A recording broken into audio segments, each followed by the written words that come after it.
Hello everyone, welcome back to my channel and I hope that you are all doing very well. So today in this video we are going to discuss a poem written by William Butler Yeats, that is A Prayer for My Daughter. तो William Butler Yeats he was born in Dublin Ireland on June 13 1865। तो इनका जन्म कब हुआ था? 1865 में। कहाँ पे? डुबलिन में, जो कि आयरलैंड का कैपिटल है। And he was an Irish poet, dramatist, writer and politician. ये आयरिश पोएट के साथ साथ ड्रामेटिस्ट भी थे, राइटर भी थे और पॉलिटिशियन भी थे। यानी इनका इंटरेस्ट जो था वो पॉलिटिक्स में भी था और ड्रामा में भी था, एक्टिंग में और राइटिंग में और पोइट्री में। तो ये जो पोएम है इसमें यीट्स ने इसमें अर्ली 20th में हुई आयरलैंड वार टाइम की घटनाएं बताई हैं। ठीक है, वहाँ का जो वातावरण था वो बिल्कुल ख़राब था। जैसे उसमें feminism, sexism and Irish nationalism के बारे में बात की गई है। तो इस पोएम में वो संदेश देते हैं कि कैसे इतनी पॉलिटिकल अनरेस्ट में वो अपनी बेटी को पालेंगे, क्योंकि ये जो पूरी पोएम है पूरी उनकी डॉटर के ऊपर ही है, जो कि अभी सिर्फ 2 दिन की है। ठीक है, तो इसलिए वो इस पोएम में बताते हैं कि कैसे वो अपनी बेटी को पालेंगे और कैसे आयरलैंड के मुश्किल भरे समय में उनकी बेटी सरवाइव कर पाएगी। ठीक है, तो ये पोएम पब्लिश हुई थी 1921 में। ठीक है, और इनकी बेटी जो थी उनका जन्म कब हुआ था? 1919 में, 1919 में। तो इस पोएम में जो पोएट है उन्होंने बहुत सारी चीज़ों को मेंशन किया है, बहुत सारी चीज़ों का जिक्र किया है। तो सबसे पहले हम इसका बैकग्राउंड जान लेते हैं कि यहाँ पे इसका बैकग्राउंड क्या है। देखो, जब शुरुआत में जो विलियम बटलर यीट्स थे उनको एक लड़की पसंद थी जो कि बहुत ही ज़्यादा खूबसूरत थी, बहुत ही ज़्यादा सुंदर थी, और उसका नाम क्या था? मॉट गॉन। ठीक है, लेकिन मॉट गॉन ने इनके इस प्यार को ठुकरा दिया। ठीक है, और उन्होंने किसी और से शादी कर ली। तो वो बहुत ही ज़्यादा डीपली हर्ट हुए थे, और लेकिन बाद में मॉट गॉन जो है वो शादी करने के बाद बहुत ही ज़्यादा पछता रही थी। तो इन्होंने बताया है कि जो मॉट गॉन थी वो खूबसूरत तो बहुत ज़्यादा थी, लेकिन उनके अंदर बहुत ही ज़्यादा अपनी खूबसूरती का घमंड था। ठीक है, तो इस खूबसूरती के चक्कर में जो लोग हैं वो कई बारी बहुत ही गलत डिसीजन ले लेते हैं। ठीक है, वो गलत चॉइसेस बनाते हैं अपनी ज़िंदगी में और फिर बाद में पछताते हैं। जैसे कि उन्होंने एग्जाम्पल देते हुए बताया है कि मॉट गॉन जो थी वो बहुत ही ज़्यादा खूबसूरत औरत थी। ठीक है, और उनको देखते के साथ ही इनको उनसे प्यार हो गया था। लेकिन उन्हीं की तरह बहुत सारे ऐसे लोग थे जो उनसे बात करने के लिए तड़पते थे, उनको देखने के लिए तड़पते थे, पर फिर भी जो मॉट गॉन है उन्होंने उनकी ट्रू लव को ठुकराया और फिर उन्होंने गलत आदमी से शादी कर ली, और फिर शादी के बाद वो पछताने लगी। यानी वो खूबसूरत तो थी लेकिन उन्होंने गलत डिसीजन लिया। इसके साथ साथ उन्होंने ये भी बताया है कि जो अभी आयरलैंड का जो पूरा एनवायरनमेंट है वो बहुत ही ज़्यादा बेकार है। ठीक है, एक तो वो वहाँ पे बहुत ज़्यादा करप्शन है और वहाँ का जो पॉलिटिकल सिस्टम है वो बहुत ही ज़्यादा बेकार है। ठीक है, और अभी ही उनकी बेटी का जन्म हो गया 1919 में, जो कि सिर्फ 2 साल की है। तो इस पोएम में वो तूफ़ान की बात कर रहे हैं, लेकिन वो जो तूफ़ान होता है ना, आंधी वाला, हवाओं वाला, तो ये वो तूफ़ान नहीं है, बल्कि कौन सा तूफ़ान है? जो कि उनके पूरे एनवायरनमेंट में फैला हुआ है, जो उनके सराउंड में है। ठीक है, जो उनके आसपास लोग हैं, जो बुराइयां हैं, वो तूफ़ान की बात यहाँ पे कर रहे हैं। जो असली वाला तूफ़ान होता है उसकी बात नहीं की जा रही है। तो ये पोएम जो है इसके अंदर 80 लाइंस हैं। ठीक है, यानी 80 लाइंस है जिनको कि 10 ऑक्टेव्स में डिवाइड किया गया है। ऑक्टेव का मतलब है ऐसी पोएम जिसके अंदर 8 लाइंस का स्टांजा होता है। ठीक है, तो इसके अंदर हम 10 स्टांजा को कवर करेंगे 8 लाइंस की। So let's get started without any delay. So here's our stanza number 1. Once more the storm is howling and half hid under this cradle hood and coverlet. My child sleeps on. There is no obstacle but Gregory's wood and one bare hill, whereby the haystack and roof leveling wind bred on the Atlantic can be stayed. And for an hour I have walked and prayed because of the great gloom that is in my mind. तो यहाँ पे poet कह रहे हैं कि जो storm है, जो तूफ़ान है, वो दोबारा आना शुरू हो गया, दोबारा से गरजना शुरू हो गया, और वहाँ पे उनकी बेटी जो है वो पीसफुली क्रैडल में सो रही है। ठीक है, क्रैडल का यानी बच्चे का पालना जो होता है, तो वो पीसफुली सो रही है। तो यहाँ पे कोई बाधा नहीं है, लेकिन जो पावरफुल विंड है, ये जो तूफ़ान आ रही है, इसको लेडी ग्रेगरी का वुड भी नहीं रोक सकता, और ना ही वो जो वन बेयर हिल की बात की गई है, छोटे से पहाड़ी की, वो भी नहीं रोक सकता। क्योंकि ये जो पावरफुल विंड है ये देखो क्या क्या कर सकता है। जो रूफ लेवलिंग चीज़ें हैं, ठीक है, यानी जो छत है उसको भी ग्राउंड तक ला सकता है, ज़मीन तक गिरा सकता है। जो हे स्टैक है, जो भूसा है उसको भी वो इधर उधर कर सकता है। तो इनका कहना है कि ये शायद ये जो हवा है, ये जो तूफ़ान है, ये कहाँ से आया, अटलांटिक ओशन की तरफ से आया। तो लगभग 1 घंटे तक ये वॉक करते करते, जब हम टेंशन में आ जाते हैं तो हम घूमने लग जाते हैं ना, और सोचने लग जाते हैं। तो यहाँ पे पोएट कह रहे हैं कि लगभग 1 घंटे तक ये वॉक करते करते प्रे कर रहे थे। किस लिए? अपनी बेटी के लिए, ठीक है, क्योंकि ये जो इतना बुरा सा वातावरण है, बुरा एनवायरनमेंट है, इन सब को देखकर वो अपनी डॉटर के लिए चिंतित हो रहे हैं कि उनकी बेटी जो है कैसे ऐसे वातावरण में सरवाइव कर पाएगी। तो इसलिए बहुत ही ज़्यादा ग्लूमी से हो गए हैं वो, और वो अपनी बेटी के लिए प्रेयर कर रहे हैं। अब हम चलते हैं अपने सेकेंड स्टांजा पे। I have walked and prayed for this young child an hour and heard the sea wind scream upon the tower and under the arches of the bridge and scream in the elms above the flooded stream, imagining in excited reverie that the future years had come, dancing to a frenzied drum out of the murderous innocence of the sea.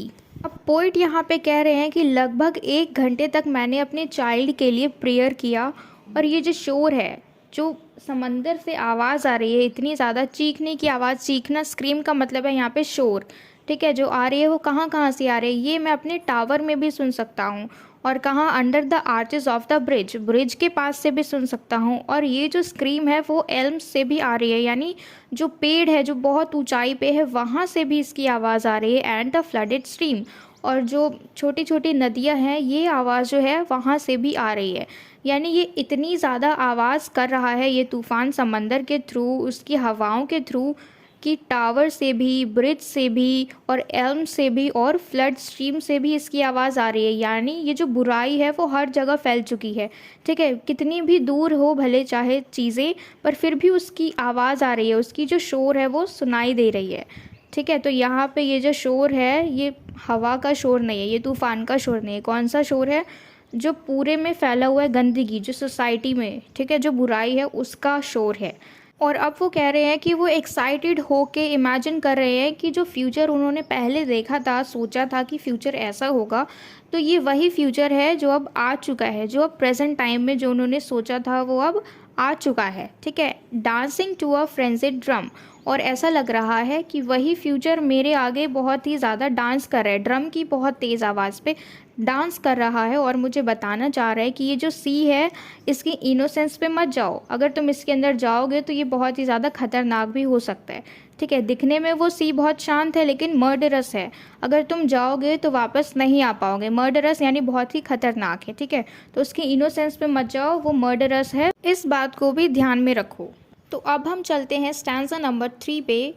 May she be granted beauty and yet not beauty to make a stranger's eye distraught, or hers before a looking glass, for such being made beautiful overmuch. Consider beauty a sufficient end, lose natural kindness, and maybe the heart revealing intimacy that chooses right and never find a friend. अब Yeats यहाँ पे अपनी daughter के लिए prayer कर रहे हैं कि भगवान उसको सुंदर बनाए, ठीक है, ब्यूटीफुल बनाए। फिर वो कहते हैं कि ब्यूटीफुल बनाए, लेकिन इतना भी नहीं कि अजनबी की आंखें उस पर रुकी रह जाए, ठीक है, वो डिस्ट्रॉट हो जाए, उसको देख के व्याकुल हो जाए, पागल हो जाए, और वो उसकी खूबसूरती की तरफ अट्रैक्टिव हो जाए, खींचे चले आए। तो इतनी भी ज़्यादा खूबसूरती अच्छी नहीं होती है, तो इसलिए वो कह रहे हैं कि खूबसूरत तो हो लेकिन इतनी ज़्यादा भी नहीं कि कोई दूसरा इंसान उसको देख के अट्रैक्ट हो। और फिर क्या कहते हैं कि दूसरा इंसान तो होगा ही, फिर वो कहते हैं कि खुद में भी इतना गुरूर आ जाता है, खुद में भी इतना घमंड आ जाता है कि खूबसूरती को देखने के लिए इंसान फिर लुकिंग ग्लास में ही चिपका रह जाता है, यानी शीशे में ही देखता रहता है खुद को, और खुद को ही सबसे ज़्यादा अच्छा समझने लग जाते हैं, ऊंचे समझने लग जाते हैं, क्योंकि वो सुंदर होते हैं इसलिए, ठीक है। और फिर इस सुंदरता की वजह से वो क्या समझते हैं, क्योंकि इस सुंदरता की वजह से ही वो सबका अटेंशन जो है वो गेन कर रहे हैं, ठीक है, सबकी अटेंशन उसको मिल रही है क्योंकि वो सुंदर है, और वो सुंदर है इसलिए वो ये सोच के सब कुछ भूल जाते हैं। जो ह्यूमन नेचर होता है हमारे अंदर, काइंडनेस होती है, हमारा जो दिल होता है, ठीक है, तो ये सारी चीज़ें हम भूल जाते हैं, और हम सोचते हैं कि खूबसूरती ही सफिशिएंट है, खूबसूरती ही इनफ है, इसी की वजह से हमें सब कुछ हासिल हो जाएगा, और फिर हम दूसरों की कदर करना भूल जाते हैं, दूसरों के प्रति हमारे अंदर जो काइंडनेस है वो दिखाना भूल जाते हैं, हमारे अंदर दया की जो भावना होती है वो ख़त्म हो जाती है। तो ये चीज़ें जो होती हैं, दया हमारी और हमारा जो इतना प्यारा सा दिल होता है, ठीक है, जिसके अंदर बहुत सारा काइंडनेस है, दूसरों के प्रति, दूसरों को हेल्प करने की भावना जो हमारे अंदर होती है, इसी की वजह से होती है। और इन्हीं सारी चीज़ों की वजह से फिर हम अच्छे डिसीजन ले पाते हैं, ठीक है, अच्छे फैसले कर पाते हैं। लेकिन जब हम समझेंगे कि हमारी खूबसूरती ही इनफ है, इसके अलावा हमें कुछ नहीं चाहिए, तो फिर हम जा रहे हैं गलत रास्ते पे और फिर हम अच्छे दोस्त नहीं बना पाते। अपनी ज़िंदगी में जो भी चॉइसेस बनाते हैं वो गलत बनाते हैं। तो इसलिए पोइट कह रहे हैं कि भगवान उनकी बेटी को सुंदरता दे, लेकिन इतना ज़्यादा भी नहीं कि कोई दूसरा उसको देख के पागल हो जाए, ठीक है, और वो खुद भी इतना ज़्यादा उसको ना लगे कि मैं खूबसूरत हूँ, कि वो हमेशा मिरर के आगे ही चिपकी रहे और फिर काइंडनेस भूल जाए, ठीक है, जो भी हमारा ह्यूमन नेचर है वो ये सब कुछ भूल जाए, जिसकी वजह से वो अच्छे फैसले ना ले सके। और ऐसे में फिर वो अपने जीवन साथी और जो उनके दोस्त होते हैं, ऐसे लोगों को चुनने में भी फिर वो गलती कर देते हैं। तो ये सब वो अपनी डॉटर के लिए क्यों कह रहे हैं, क्यों प्रेयर कर रहे हैं कि उनकी डॉटर सुंदर हो, पर इतनी ज़्यादा भी नहीं। क्योंकि जैसे हमने स्टार्टिंग में देखा था मॉड गॉन, ठीक है, जिससे कि पोएट को प्यार था, लेकिन उन्होंने क्या किया, अपनी सुंदरता में अंधी होकर उन्होंने गलत चॉइसेस बनाए। फिर गलत चॉइसेस बनाने के बाद वो बाद में पछताने लगी। तो इसलिए पोएट चाहते हैं कि उनकी डॉटर के साथ ऐसा कुछ ना हो, इसलिए वो प्रेयर कर रहे हैं सुंदर हो, लेकिन बहुत ज़्यादा नहीं। तो ये था हमारा थर्ड स्टैंजा। अब हम चलते हैं फोर्थ पे। Helen being chosen found life flat and dull and later had much trouble from a fool, while that great queen that rose out of the spray, being fatherless, could have her way, yet chose a bandy-legged smith for man. It's certain that fine women eat a crazy salad with their meat, whereby the horn of plenty is undone. अब Helen के through हमें एक और example दिया जा रहा है कि कैसे एक खूबसूरत औरत ने अपनी खूबसूरती के चक्कर में अपना फ्यूचर बर्बाद कर लिया। तो अब ये हेलेन कौन है? ये ग्रीस की बहुत ही ज़्यादा खूबसूरत औरत थी, जिसने कि ट्रोजान वार को भी इसी ने करवाया था। हम ऐसा कह सकते हैं कि इसकी वजह से ही ट्रोजान वार भी हुआ था, क्योंकि ये बहुत ही ज़्यादा खूबसूरत औरत थी, ठीक है। तो ये तो थी हमारी दूसरी खूबसूरत औरत। और इससे पहले कौन थी? मॉड गॉन, जो कि पोएट जिसको पसंद करते थे। तो इन दोनों की वजह से अब इनका देखते हैं पहले कि इन्होंने खूबसूरत होने के साथ साथ, क्योंकि ये खूबसूरत थी तो इनके पास कोई प्रॉब्लम नहीं थी, इनको सब चीज़ें आसानी से मिल जाती थी, तो इनकी लाइफ बहुत अच्छी चल रही थी। अब अच्छी चल रही थी तो इनको ऐसा लग रहा था कि लाइफ जो है बहुत ही ज़्यादा बोरिंग है, डल है, फ्लैट है, कुछ है ही नहीं, मतलब कुछ मज़ा नहीं है, ठीक। तो फिर इन्होंने क्या देखा, कुछ टाइम बाद इनकी लाइफ में ट्रबल आना शुरू हो गया एक फूल की वजह से। अब ये फूल कौन है? ये बेवकूफ़ आदमी कौन है? जिसको कि हेलेन ने खुद अपने लिए चुना था, ठीक है। ये एक प्रिंस के साथ भाग गई थी। और यहाँ पे बताया जाता है कि ग्रेट क्वीन, जो कि ग्रेट क्वीन कौन है? हेलेन, जो जिनका जन्म कैसे हुआ था? एक पानी की लहर से, यानी जो सी वेव्स होते हैं उससे इनका जन्म हुआ था। तो इनके कोई फादर नहीं थे, शी डजंट हैव फादर, वो फादरलेस थी। तो इसलिए वो सारे डिसीजन, सारे फैसले खुद से ही करती थी, अपने रास्ते खुद चुनती थी। तो फिर ऐसे में ही उन्होंने अपने हस्बैंड के रूप में एक बैंडी लेग्ड स्मिथ को चुना, एक लोहार को चुना, जो कि ठीक से चल भी नहीं पाता था। यहाँ पे कह रहे हैं कि ये बात तो पक्की है कि महिलाएं खाने के साथ, जो वो मीट खाती हैं उसके साथ वो शायद क्रेज़ी सैलेड खाती हैं, और इसके वजह से उनका जो दिमाग है कहीं ना कहीं गलत चलता है, कि वो अपनी ज़िंदगी के फ़ैसले हमेशा गलत ही क्यों ले लेती हैं, जो खूबसूरत औरतें होती हैं वो, ठीक है। Where by the horn of plenty is undone. Horn of plenty का क्या मतलब है? जो कि बहुत सारी चीज़ें, बहुत सारी सुख सुविधाएं उनको अनलिमिटेड रूप से मिली हुई हैं, मोर देन इनफ, जिनका वो अच्छी तरीके से यूज़ करके अपना फ्यूचर और भी ज़्यादा ब्राइट कर सकती हैं, ठीक है। तो उन्होंने ऐसा नहीं किया, सब कुछ अनडन कर दिया, मतलब सब कुछ खो दिया। जो वो कर सकती थी उन्होंने वो नहीं किया, गलत फैसले लेके सब कुछ ख़त्म कर दिया। तो यहाँ पे पोइट ने हमें दो एग्जाम्पल दिए, दो खूबसूरत औरत के एग्जाम्पल दिए, जिन्होंने अपनी खूबसूरती के चक्कर में अपनी पूरी ज़िंदगी तबाह कर ली। तो अब हम चलते हैं हमारे फिफ्थ स्टैंजा पे। In courtesy, I'd have her chiefly learned, hearts are not had as a gift, but hearts are earned by those that are not entirely beautiful, yet many that have played the fool. For beauty's very self has charmed, made wise, and many a poor man that has roved, loved, and thought himself beloved, from a glad kindness cannot take his eyes.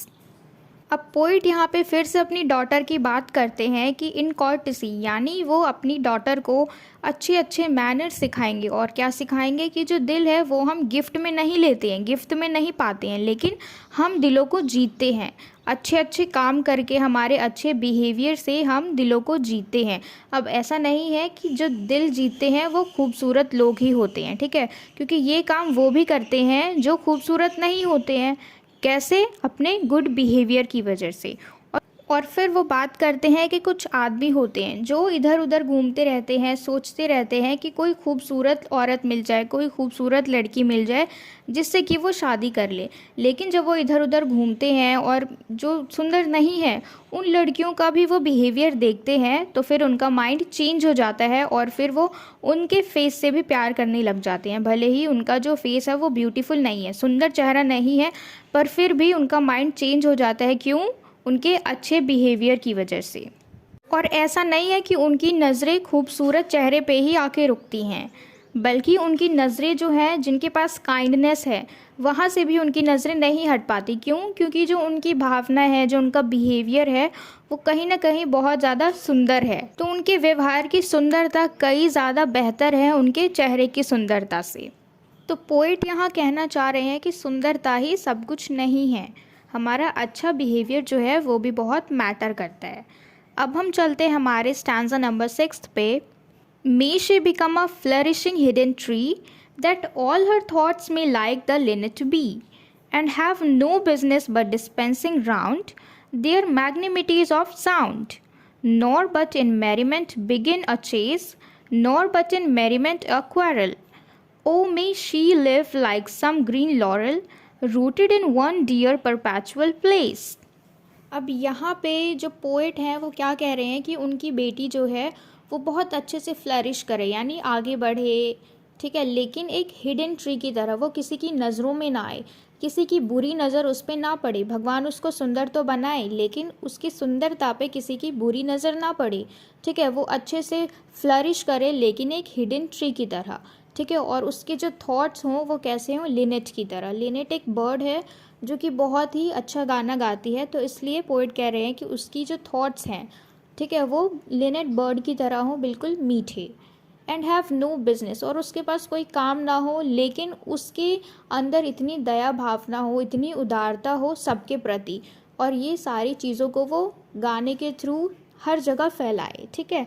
जैसे कि Lynette bird मीठा मीठा गाती है, उसकी सुरीली आवाज़ सबको पसंद आती है, तो उसी तरीके से जो भी ये काम करे, उसके मैग्निमिटीज़ की जो एक्टिविटी है, जो साउंड है, वो हर जगह फैले, ठीक है। उसकी प्योरिटी, उसकी अच्छी गुड वाइब्रेशंस हर जगह फैले। और अगर कभी उसकी किसी के साथ विवाद हो जाए, लड़ाई हो जाए, तो ये सब बिल्कुल सीरियस मैटर ना बने, ठीक है, बहुत ज़्यादा मसला ना बने, बल्कि वो एक मैरीमेंट समझ के उसको भूल जाए, उसको एक छोटा सा मजाक समझ के, फ़न समझ के उसको भूल जाए। और वो कहते हैं कि काश वो ऐसे रहे जैसे कि ग्रीन लॉरेल, ठीक है। ये एक पौधा होता है जिसके बहुत ग्रीन कलर के शाइनी शाइनी लीव्स होते हैं, जो कि एक ही जगह पे टिका रहे हमेशा। एक ही जगह पे टिकने का क्या मतलब है? जैसे कि हेलेन थी, उसकी ज़िंदगी भी बर्बाद हो गई, ठीक है। वो यहाँ से वहाँ गई, किसी और के साथ भागी, फिर उसने एक नया हस्बैंड चुना जो कि ठीक से चल नहीं पाता था, तो मतलब उसकी ज़िंदगी में भाग दौड़ लगी रही उसके गलत डिसीजन की वजह से, ठीक है। और ऐसे ही जो मॉड गॉन थी, उसकी ज़िंदगी में भी ऐसा ही हुआ। तो परपैचुअल प्लेस का क्या मतलब है? Rooted in one dear perpetual place. इसका मतलब है कि वो अपनी ज़िंदगी के अच्छे फैसले ले और उसकी ज़िंदगी में ऐसा उतार चढ़ाव ना हो, एक ही जगह पे वो अपनी ज़िंदगी अच्छे से जिए। इतना सबको क्लियर है? अब हम चलते हैं हमारे 7th स्टैंजा पे। My mind, because the minds that I have loved, the sort of beauty that I have approved, prosper but little, has dried up of late, yet knows that to be choked with hate may well be of all evil chances chief. If there's no hatred in a mind, assault and battery of the wind can never tear the linnet from the leaf। यहाँ पे poet अपनी बात कर रहे हैं, जैसे कि उनका दिमाग था, ठीक है। उन्होंने अपने माइंड के अकॉर्डिंग जिस चीज़ को उन्होंने पसंद किया, ठीक है, जिस खूबसूरती को उन्होंने अपना बनाना चाहा, अगर वो चीज़ उनको मिल जाती तो वो प्रॉस्पर होते, लेकिन थोड़े से, ठीक है। लेकिन ऐसा कुछ भी नहीं हुआ, बल्कि सब कुछ बिखर गया। तो अब वो कह रहे हैं कि इन सब चीज़ों से उनका माइंड जो है वो ड्राइड अप हो चुका है, यानी अब वो अच्छे डिसीजन जो है वो अपनी ज़िंदगी के लिए नहीं ले पा रहे हैं।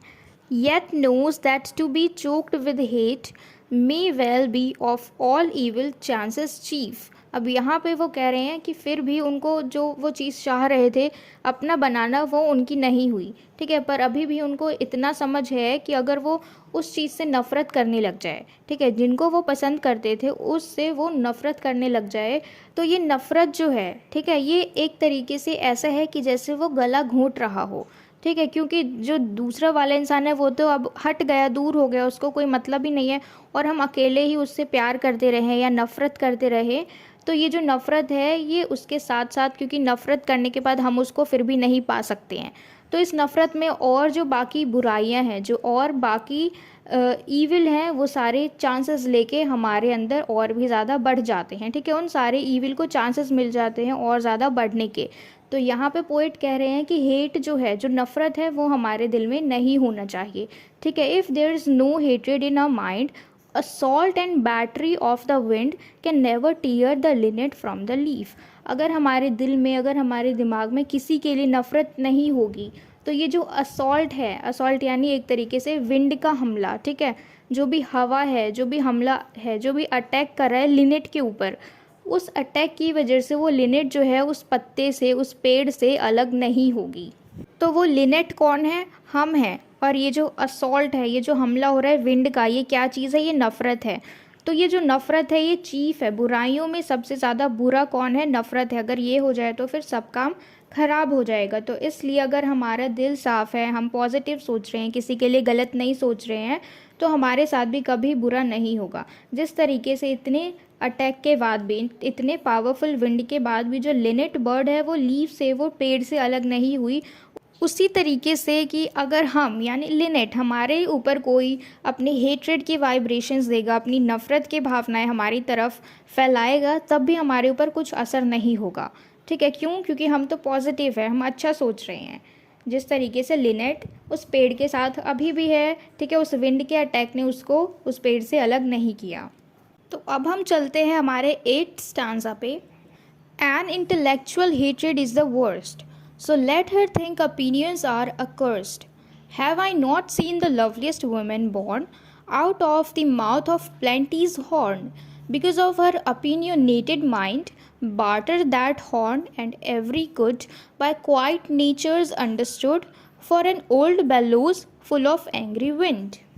तो अब यहाँ पे पोएट कह रहे हैं कि जो हमारे दिमाग में जो नफ़रत होती है, जो इंटेलेक्चुअल हेट्रेड होता है, वो वर्स्ट होता है, बहुत ही ज़्यादा बुरा होता है। तो वो कह रहे हैं कि चलो अब इसको सोचने दो, अपनी डॉटर के लिए कह रहे हैं कि वो खुद समझेगी कि ओपिनियंस आर अकर्स्ड, यानी अपने ओपिनियंस किसी और को नहीं देने चाहिए, वो अपने तक ही रखनी चाहिए, ठीक है। ये एक तरीके से श्राप भी साबित हो सकते हैं अगर हम अपने ओपिनियंस किसी और के साथ शेयर करें तो फिर वो कहते हैं कि have I not seen the loveliest woman born out of the mouth of plenty's horn, कि क्या मैंने किसी सुंदर लवलीस्ट वुमेन को जन्म लेते हुए नहीं देखा है, जिसके पास हर चीज़ थी, प्लेंटीज हॉर्न, जिसके पास कोई कमी नहीं थी, सब कुछ था। Because of her opinionated mind barter that horn and every good, लेकिन उसके ओपिनियनेटेड माइंड के चक्कर में, उसके दिमाग में इतने ज़्यादा ओपिनियंस थे, इतनी ज़्यादा सोच थी, उसके चक्कर में उसने क्या किया, अपने इस हॉर्न को और जो भी अच्छी चीज़ें थी, हॉर्न का मतलब जो भी उसके पास सब कुछ संपत्ति थी, प्लेंटी, ठीक है, बहुत सारी थी, उसने क्या करा, अपने ओपिनियनेटेड माइंड की वजह से उन सारी चीज़ों का सौदा कर लिया, ठीक है। वो जो इतने रिलीफ के साथ रह रही थी, इतने कंफर्ट के साथ रह रही थी, उसने क्या किया, उसका सौदा कर लिया, बार्टर कर लिया। By quiet natures understood for an old bellows full of angry wind, किस लिए किया? एक बूढ़े आदमी के लिए, ओल्ड बेलोज के लिए, जिसके अंदर जो कि क्या है, फुल ऑफ एंग्री, यानी जिसके अंदर बहुत ज़्यादा गुस्सा है और कुछ भी नहीं है। तो ये लवली वुमेन कौन है? हम कह सकते हैं पोएट की क्रश, यानी मॉड गॉन, जिनसे इनको बहुत ज़्यादा प्यार था, लेकिन उन्होंने इनके ट्रू लव को रिजेक्ट कर दिया और किससे शादी कर ली? एक ओल्ड मैन से, यानी बूढ़े आदमी से, जो कि बहुत ज़्यादा गुस्सैल है, गुस्से वाला है, ठीक है। ये क्लियर है। अब हम चलते हैं हमारे 9th स्टैंजा पे। Considering that all hatred driven hence the soul recovers radical innocence and learns at last that it is self delighting, self appeasing, self affrighting, and that its own sweet will is heaven's will. She can, though every face should scowl, and every windy quarter howl, or every bellows burst, be happy still. अब यहाँ पे poet क्या कह रहे हैं कि जब हमें मालूम पड़ गया कि हेट्रेड जो है वो सबसे बुरी चीज़ है, ठीक है, तो इन सब को समझने के बाद हमने हेट्रेड को हटा दिया, बिल्कुल अपने दिमाग से, अपने दिल से जो नफ़रत है उसको हटा दिया, तो हमारी सोल जो है वो ऑटोमेटिकली रेडिकल इनोसेंस हो गई, यानी अच्छी तरीके से, पूरी तरीके से इनोसेंस हो गई, ठीक है, फंडामेंटली तरीके से बिल्कुल ही वो इनोसेंट हो गई हमारी सोल, ठीक है। And learns at last that it is self delight, और फिर हमें खुद में ही पता लग गया, जब हमें पता चला कि हेट्रेड बुरी चीज़ है और उसको हमने निकाल दिया और फिर हमारी सोल जो है वो रेडिकली इनोसेंस हो गई, तो फिर हमें खुद से पता लगा कि ये सारी चीज़ें जो हैं हम खुद से ही खुश होते हैं, खुद से ही हमें शांति मिलती है और हम खुद से ही डरने लग जाते हैं, ठीक है। सेल्फ डिलाइटिंग यानी हम खुद से ही खुश होते हैं, सेल्फ अपीजिंग यानी हमें खुद से ही शांति मिलती है, एंड सेल्फ अफ्राइटिंग यानी खुद से ही हम डर भी जाते हैं, and that its own sweet will is heaven's will. और जब हम अच्छे तरीके से, जो हमारी स्वीट इच्छाएं होती है, ठीक है, प्योर इच्छाएं होती हैं, तो हम ऐसा कहते हैं कि ये तो हेवेंस विल है, यानी भगवान की इच्छा से हो रहा है ये सब कुछ, यानी हम अच्छी तरीके से, कुछ हमारे दिमाग में कोई बुरी थॉट नहीं है, हम प्योरली पॉजिटिवली सब कुछ हमारी जो इच्छा है उसको बना रहे हैं, उसको क्रिएट कर रहे हैं, ठीक है। शी कैन, अब ये शी कौन है? पोइट की daughter.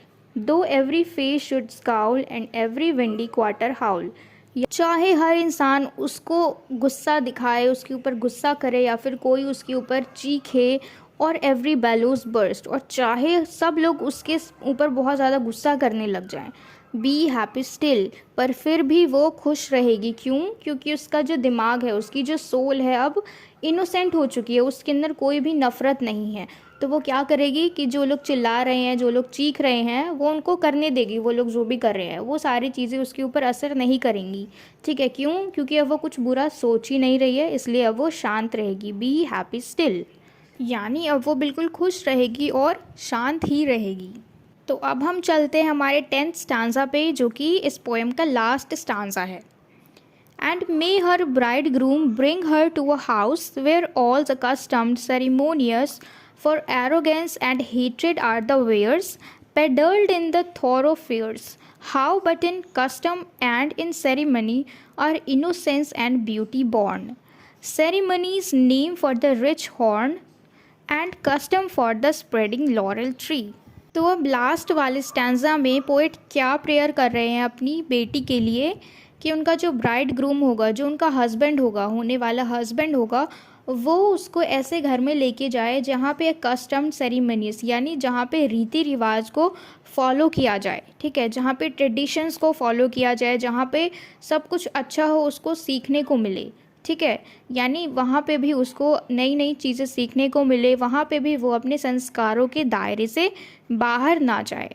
For arrogance and hatred are the wares peddled in the thoroughfares, क्योंकि ये जो चीज़ें हैं, नफ़रत और गुरूर जो हम करते हैं कि हम सबसे ज़्यादा सुपीरियर हैं, तो ये सारी चीज़ें हम रास्ते पर भी मिल जाती हैं, ये सारी चीज़ें, ठीक है। ऐसे लोग हमें रास्ते पे भी मिल जाएंगे जो हमें बेफालतू में घमंड दिखाते हैं, ठीक है, जो हमें देख के मुंह बनाते हैं, जिनसे हमें अच्छी वाइब्स नहीं आती है, ठीक है, तो ऐसे लोग हमें बाहर भी, रास्ते पर भी मिल जाते हैं, और ये सारी चीज़ें सीखना बहुत आसान होती है, ठीक है।